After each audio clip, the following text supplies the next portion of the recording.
And that's a good point, about the Iranian regime. We're already seeing them putting out propaganda about this incident.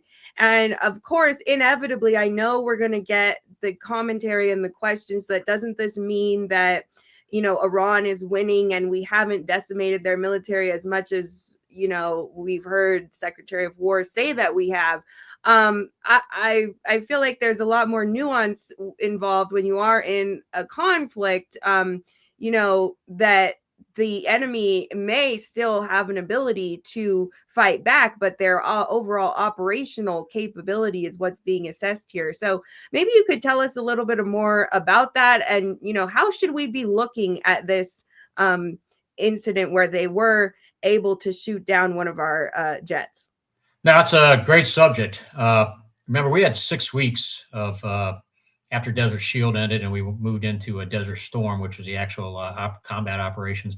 Remember, we had 6 weeks of prepping the battfield with our aviation assets all over Kuwait and Iraq.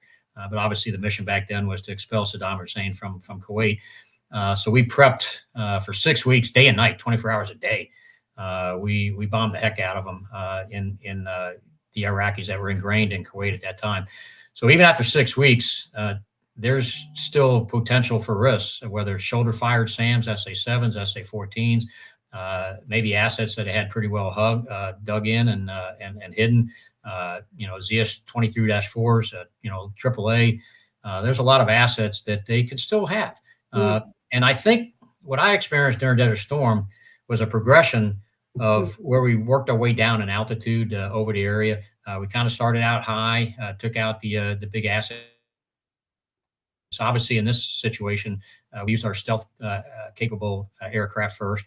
And as you know, we've shifted into a mode where we have other aircraft that are somewhat stealthy. But I did see during Desert Storm, we worked our way down. We got confidence. We got down a little bit lower and lower.